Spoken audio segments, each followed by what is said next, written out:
안녕하세요. 방구석 편집국 국장입니다. 저는 쇼츠를 위주로 영상을 제작하려고 했는데 워낙 시국이 시국인지라 처음으로 마이크를 켰습니다. 윤석열 대통령에 대한 체포영장 발부 뒤 체포 관련해서 너무 많은 이야기가 나오네요. 과연 체포를 할 수 있을지 걱정하는 분들도 계시더군요. 하지만 걱정할 건 없다고 봅니다. 일부 몰지각한 사람들이 방해를 하겠지만 법대로 진행된다면 문제될 건 없다고 생각합니다. 윤석열을 지지하는, 아직까지 지지하는 사람들이 있다는 게 믿어지지 않지만 다들 생각은 다른 거니까 그 얘긴 여기까지 하겠습니다. 언론 보도와 댓글들을 살펴보면 경호처의 대응을 걱정하시는 분들도 많은 것 같은데 경호처는 오히려 걱정할 게 없다고 생각합니다. 일부 언론에서는 경호처가 체포영장을 막기로 가닥을 잡았다는 뉘앙스의 기사까지 보이던데 전 그럴 가능성은 없다고 봅니다. 방평국장인 제가 과거 청와대 시절 대통령 경호실 출신이기도 한데요. 지금은 경호처죠. 그래서 지금 상황이 더 안타깝기도 합니다. 우선 경호처가 정상적인 법 집행을 막을 명분도 없고 그럴 이유도 없습니다. 또 윤석열 대통령이 경호처를 동원해 3겹으로 방어책을 세웠다는 기사도 보이던데 제 경험상 원래 대통령 경호처는 경내에서 여러 겹으로 경호를 서왔습니다. 이전과 달라진 게 없다는 얘기죠. 그리고 언론에서는 500여 명에 달하는 경호처 인원이 적극 저항할 것을 우려하기도 하던데요. 그럴 가능성도 없다고 봅니다.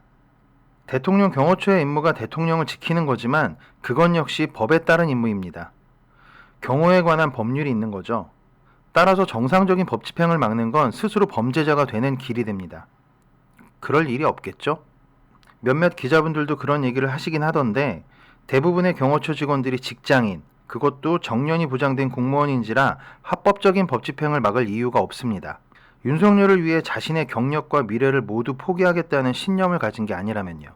게다가 그 500여 명에는 경호처 직원, 그러니까 공무원뿐 아니라 다수의 군인들이 있습니다. 예전대로라면 경비대대와 헌병대대, 그리고 통신대대 등 직업군인이 아닌 병사, 요즘은 용사라고 하죠. 그렇게 징집된 군인들이 다수 포함된 군부대가 경호처에 속해 있습니다. 이런 군인들이 굳이 윤석열을 위해 희생해야 할 이유가 있을까요? 어차피 군 복무기간을 마치면 전역을 하게 될 텐데 윤석열이 헌법재판소에서 살아 돌아온다고 확신한다고 해도 이들이 범죄자가 되는 걸 감수할 이유가 되진 못합니다. 경호처가 윤석열의 사병 집단도 아니고요. 다만 윤석열에게 어떤 이유로든 따를 수밖에 없는 이유가 있는 일부 경호처 고위층은 있을 수 있겠죠. 캐비닛 같은 거나 세뇌 정도였겠네요. 이런 사람들 몇몇이 극렬히 저항할 것처럼 허세를 부리는 거로 생각하는 게 맞을 것 같습니다. 오히려 제가 우려하는 건 경호처보다 극렬 지지자들의 방해입니다. 극렬 지지자들이 관절을 에워싸고 자신들의 몸을 바쳐 그들만의 왕을 지키겠다고 나서는 상황을 잘 극복해야 할 것 같거든요.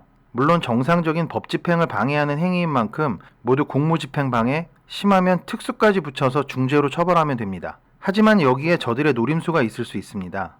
윤석열이 최근 지지자들에게 끝까지 저항하겠다는 메시지를 보냈다고 하던데 이것만 봐도 윤석열은 지지자들을 동원해 충돌을 바라는 것 같습니다. 윤석열 탄핵을 바라는 대다수의 국민의 눈높이에선 한 줌도 안 되는 숫자의 지지자들이지만 종중이니 종북이니 찌째명이니 하는 세뇌된 듯한 정신을 가진 사람들은 그게 세상의 전부라 여기고 극렬히 저항할 수 있거든요. 사이비 종교에 빠져 인생 망가지는 걸 모르는 사람들처럼요. 자신의 지지자들과 공권력이 충돌해 사고가 발생하면 이를 민주당 탓으로 돌릴 테고 눈치만 보고 있는 국민의힘과 내란 잔존 세력들이 또 어떤 짓을 벌일지 알 수 없습니다. 정말 치졸하고 비겁한 짓이죠.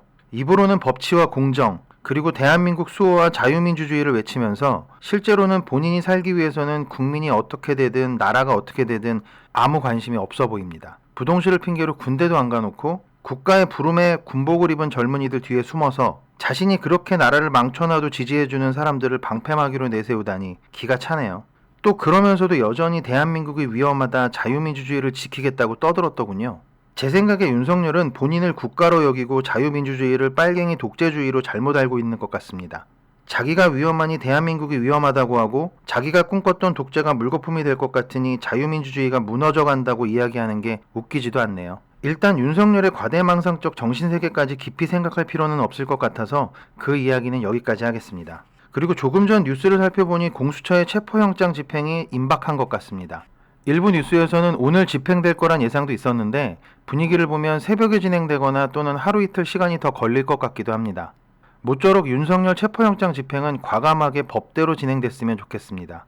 윤석열에게 법치가 무엇인지 국민이 제대로 알려줘야 되지 않을까요? 다만 윤석열이 바라는 불상사가 생기지 않게 체포를 방해하는 지지자들에 대한 체포는 강력하지만 거칠지 않게 딱 법 테두리 안에서 진행되길 바랍니다. 그들 역시 대한민국 국민이니까요. 그리고 끝으로 윤석열 체포와 함께 이번에 폭력적인 방법까지 운운하며 윤석열을 지키자고 선동한 일부 정신나간 유튜버들에 대한 수사도 제대로 진행되길 바랍니다. 내란 동조 및 범죄자 은닉 등 제가 법을 전공한 건 아니지만 마땅히 처벌될 수 있다고 생각합니다. 변호사를 하고 있는 친구에게 물어봤더니 불법 소지가 충분하다고 하더군요. 그리고 지난해 있었던 끔찍한 무한공항 항공기 사고 유족분들께도 위로를 전합니다. 너무 가슴 아픈 일이었습니다. 우리 모두가 잊지 말고 책임자 처벌 및 재발 방지를 위해 대책이 마련될 수 있도록 꾸준히 관심을 가져야 할 것 같습니다. 오늘은 2025년 1월 2일입니다. 이제 새해가 시작됐으니 하루빨리 내란의 암을 도려내고 다시 한번 힘차게 뛰는 대한민국을 만들어야겠죠? 방구석 편집국도 열심히 힘을 보태겠습니다. 감사합니다.